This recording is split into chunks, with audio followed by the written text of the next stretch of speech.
Assalamualaikum, hai Mams, welcome to my YouTube channel. Nah, hari ini aku mau sharing pengalaman pribadi aku tentang melakukan hitanan pada anak gitu. Jadi kapan sih aku melakukan hitan yang baik, terus bagaimana hitannya, pakai metode apa, kemudian pemulihannya kayak gimana gitu kan. Aku sharing sesuai pengalaman pribadi aku gitu.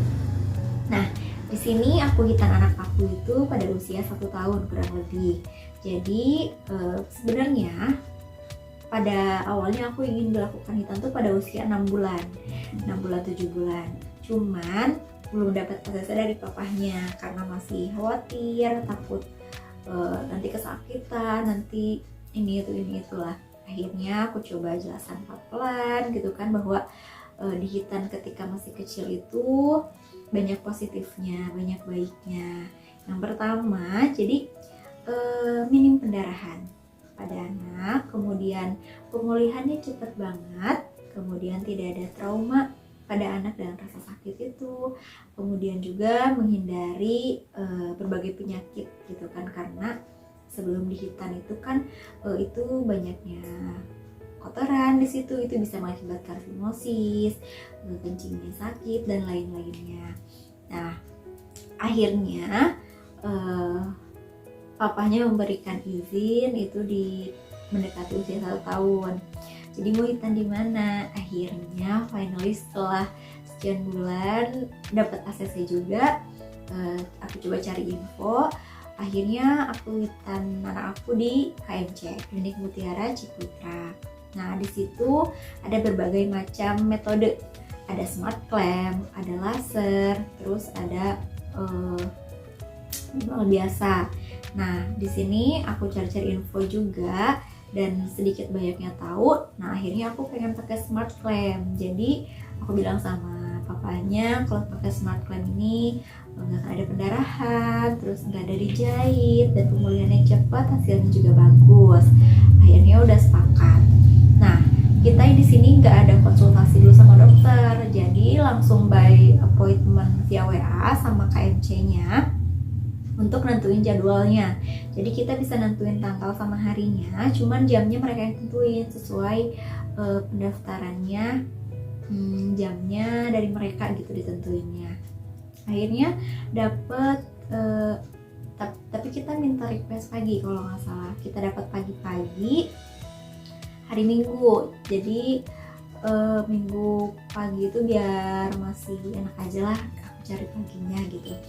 Akhirnya dihitan.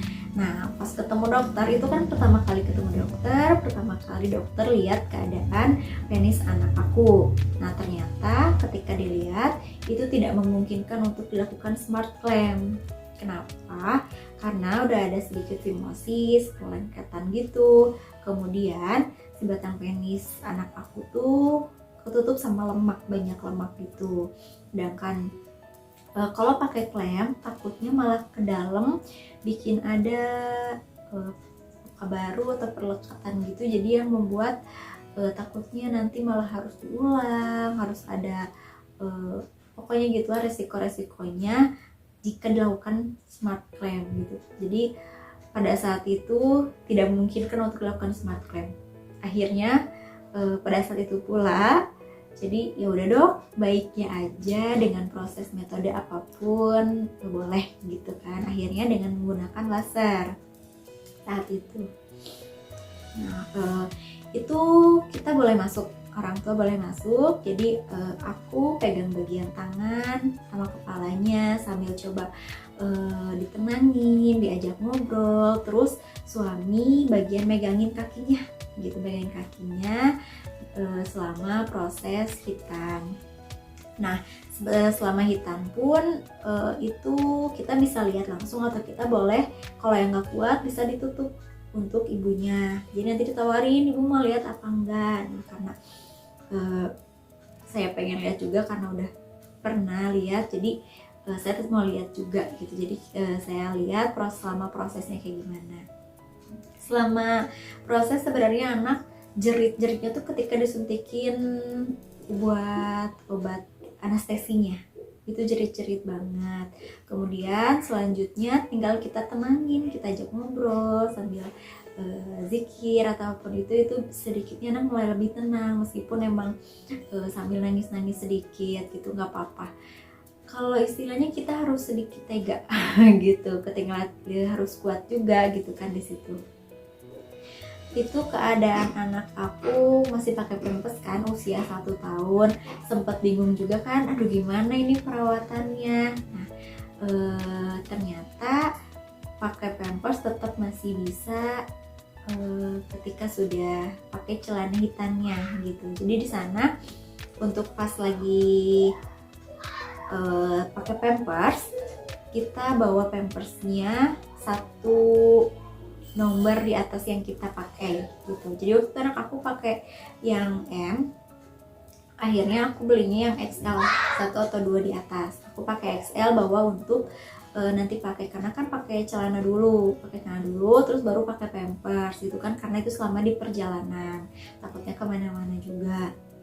Nah udah dari situ sempet dikasih obat salep sama dikasih obat salep aja sih, terus cairan asalnya kita beli sendiri untuk ngebersihinnya aja sama kasa.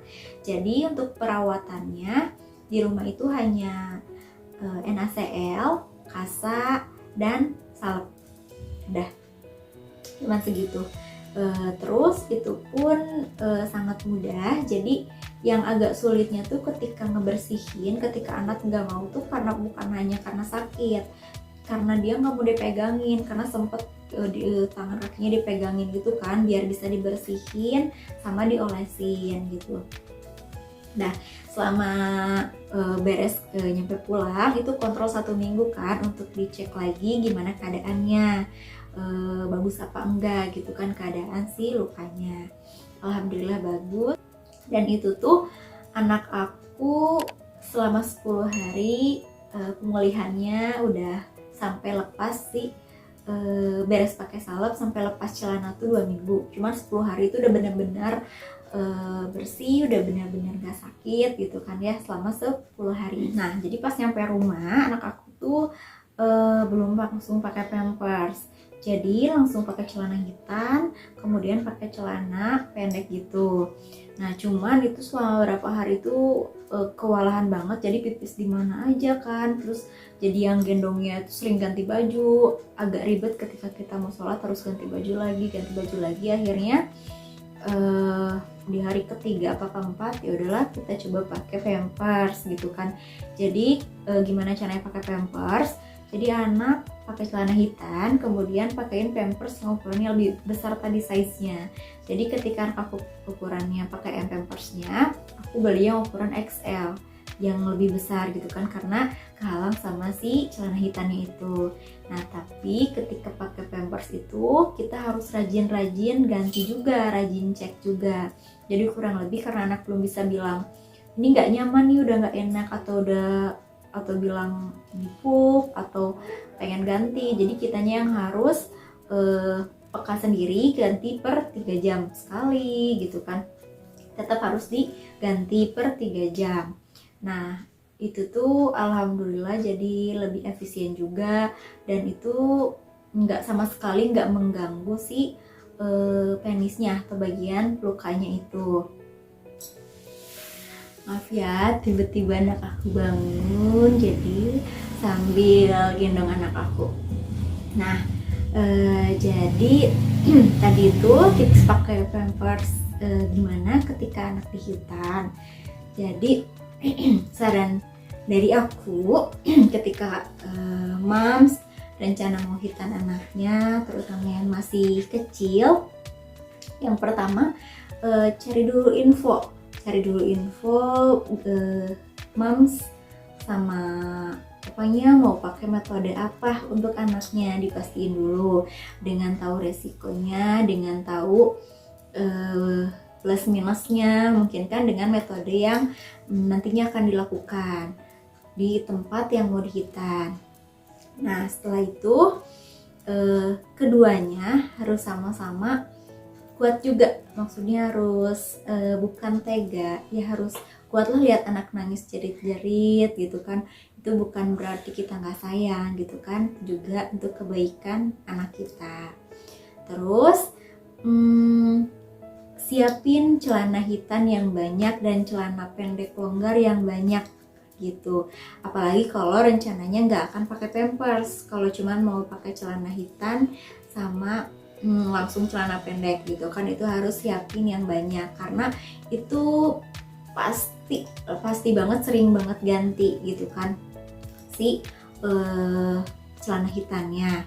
Dan sesuaikan ukurannya. Jadi celana hitam tuh ada bermacam ukuran, ada S, M, XL untuk usia bertahun-tahun gitu kan ya, tahun-tahunan. Jadi sesuaikan dengan usia anaknya atau berat badan anaknya, agar si celana hitamnya nggak kebesaran, itu nggak nyaman, atau kekecilan bikin sakit gitu. Dan tadi tips kalau pakai pampers sudah aku jelasin juga. Kemudian saat ngebersihinnya, yang tadi kita harus tega, harus kuat, itu ketika anak nangis jerit-jerit nggak apa-apa gitu kan, namanya proses gitu kan. Nah, ngebersihinnya tuh jadi ketika ini penis, kasa udah dipakein NaCl, itu dibuat kotak panjang, langsung dililitin. Itu didiemin kurang lebih 10 menit. Jadi 10 menit didiemin biar keangkat sih kotoran-kotorannya gitu, biar cepet sembuh, cepet kering gitu. Jadi jangan cuma ditotol-totol aja karena kasihan anaknya takut terus nangis gini-gini, nggak apa-apa. Jadi biar dia diemin sampai si itunya keangkat-angkat si kotorannya, itu bikin cepet kering juga. Jadi pakai udah selesai keangkat, dikeringin lagi, baru pakai salep lagi gitu. Oke Mams, jadi itu tips dan saran dari aku ketika mau merencanakan hitan untuk anak, apa aja yang kira-kira perlu disiapin, terus gimana cara perawatannya. Semoga sesuai pengalaman aku pribadi, sharing kali ini bisa membantu dan bermanfaat buat Mams semua. Dan yang buat Mams semua yang anaknya sudah dihitan, semoga lekas sembuh juga, semoga lekas pulih, sehat semua anak dan keluarganya. Terima kasih sudah menonton, jangan lupa di like, comment, and subscribe, dan share kalau video ini bermanfaat. Terima kasih. Assalamualaikum warahmatullahi wabarakatuh. Dadah. Mana dadah? Ih, malu masih bangun tidur. Dadah.